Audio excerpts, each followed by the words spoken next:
अध्याय 1। धृतराष्ट्र बोले, हे संजय, धर्मभूमि कुरुक्षेत्र में एकत्रित युद्ध की इच्छा वाले मेरे और पांडु के पुत्रों ने क्या किया?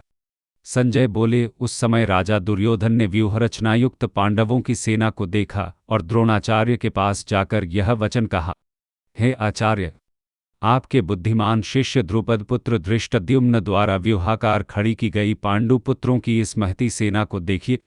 इस सेना में बड़े बड़े धनुषों वाले तथा युद्ध में भीम और अर्जुन के समान शूरवीर सात्यकी और विराट तथा महारथी राजा द्रुपद, धृष्टकेतु और चकितान तथा बलवान काशीराज, पुरुजित, कुंतीभोज और मनुष्यों में श्रेष्ठ शैब्य, पराक्रमी युधामन्यु तथा बलवान उत्तमौजा, सुभद्रापुत्र अभिमन्यु एवं द्रौपदी के पांचों पुत्र, ये सभी महारथी हैं।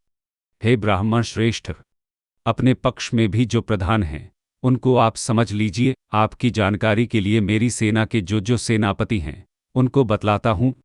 आप द्रोणाचार्य और पितामह भीष्म तथा कर्ण और संग्राम विजयी कृपाचार्य तथा वैसे ही अश्वत्थामा, विकर्ण और सोमदत्त का पुत्र भूरिश्रवा और भी मेरे लिए जीवन की आशा त्याग देने वाले बहुत से शूरवीर अनेक प्रकार के शस्त्रास्त्रों से सुसज्जित और सब के सब युद्ध में चतुर हैं। भीष्म पितामह द्वारा रक्षित हमारी वह सेना सब प्रकार से अजेय है और भीम द्वारा रक्षित इन लोगों की यह सेना जीतने में सुगम है। इसलिए सब मोर्चों पर अपनी अपनी जगह स्थित रहते हुए आप लोग सभी निसंदेह भीष्म पितामह की सब ओर से रक्षा करें।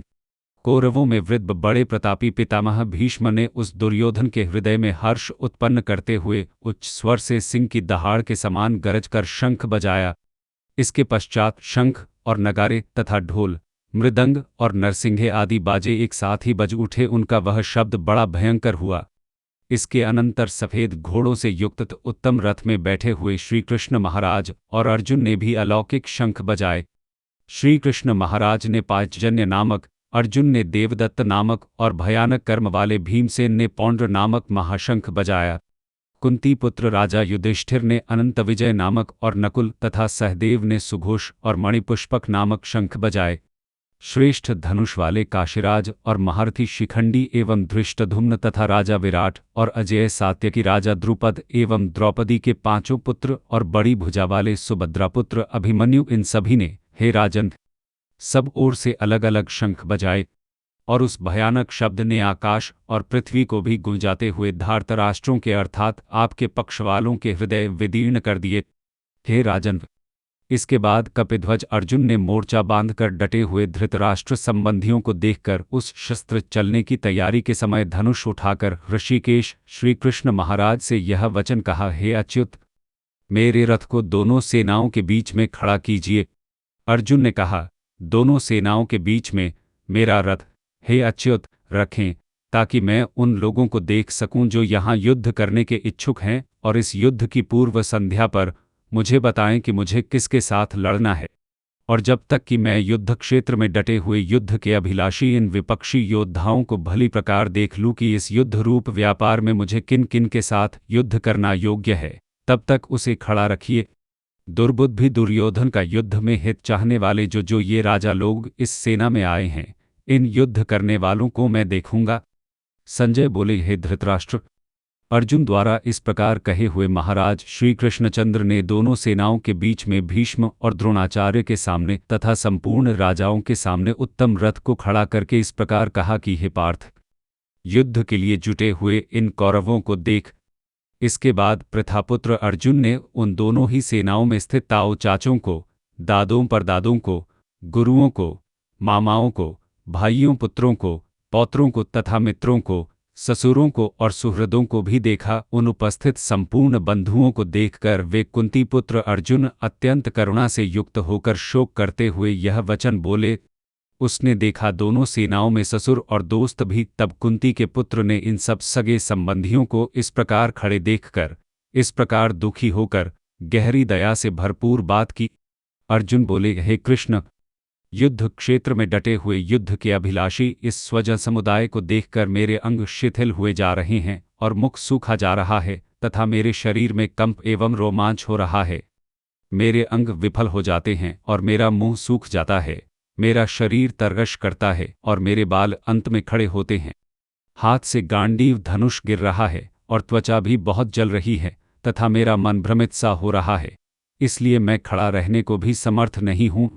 हे केशव, मैं लक्षणों को भी विपरीत ही देख रहा हूँ तथा युद्ध में स्वजन समुदाय को मारकर कल्याण भी नहीं देखता। हे कृष्ण, मैं न तो विजय चाहता हूँ और न राज्य तथा सुखों को ही। हे गोविंद, हमें ऐसे राज्य से क्या प्रयोजन है अथवा ऐसे भोगों से और जीवन से भी क्या लाभ है। हमें जिनके लिए राज्य, भोग और सुखादि अभीष्ट हैं, वे ही ये सब धन और जीवन की आशा को त्याग कर युद्ध में खड़े हैं। गुरुजन, ताऊ चाचे, लड़के और उसी प्रकार दादे, मामे, ससुर, पौत्र, साले तथा और भी संबंधी लोग हैं। हे मधुसूदन, मुझे मारने पर भी अथवा तीनों लोकों के राज्य के लिए भी मैं इन सब को मारना नहीं चाहता, फिर पृथ्वी के लिए तो कहना ही क्या है। हे जनार्दन, धृतराष्ट्र के पुत्रों की हत्या करके हमें क्या प्रसन्नता होगी। इन आतताइयों को मारकर तो हमें केवल पाप ही लगेगा। अतएव हे माधव, अपने ही बांधव धृतराष्ट्र के पुत्रों को मारने के लिए हम योग्य नहीं हैं, क्योंकि अपने ही कुटुंब को मारकर हम कैसे सुखी होंगे। यद्यपि लोभ से भ्रष्टचित्त हुए ये लोग से कुल के नाश से उत्पन्न दोष को और मित्रों से विरोध करने में पाप को नहीं देखते, तो भी हे जनार्दन, कुल के नाश से उत्पन्न दोष को जानने वाले हम लोगों को इस पाप से हटने के लिए क्यों नहीं विचार करना चाहिए। कुल के नष्ट होने से सनातन धर्म नष्ट हो जाते हैं, धर्म नष्ट होने पर संपूर्ण कुल को अधर्म पाप दबा लेता है। हे कृष्ण, पाप के अधिक बढ़ जाने से कुल की स्त्रियां अत्यंत दूषित हो जाती हैं, और हे वार्ष्णेय, स्त्रियों के दूषित हो जाने पर वर्ण संकर उत्पन्न होता है। वर्ण संकर कुलघातियों को और कुल को नरक में ले जाने के लिए ही होता है। लुप्त हुई पिंड और जल की क्रिया वाले अर्थात श्राद्ध और तर्पण से वंचित इनके पितरलोक भी अधोगति को प्राप्त होते हैं। इन वर्ण संकरकारक दोषों से कुलघातियों के सनातन कुल धर्म और जाति धर्म नष्ट हो जाते हैं।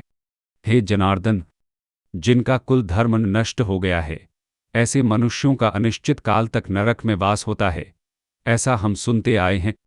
हाँ शोक, हम लोग बुद्धिमान होकर भी महान पाप करने को तैयार हो गए हैं, जो राज्य और सुख के लोभ से स्वजनों को मारने के लिए उद्यत हो गए हैं। यदि मुझ शस्त्र रहित एवं सामना न करने वाले को शस्त्र हाथ में लिए हुए धृतराष्ट्र के पुत्र रण में मार डालें तो वह मारना भी मेरे लिए अधिक कल्याणकारक होगा। संजय बोले, रणभूमि में शोक से उद्विग्न मन वाले अर्जुन इस प्रकार कहकर बाण सहित धनुष को त्याग कर रथ के पिछले भाग में बैठ गए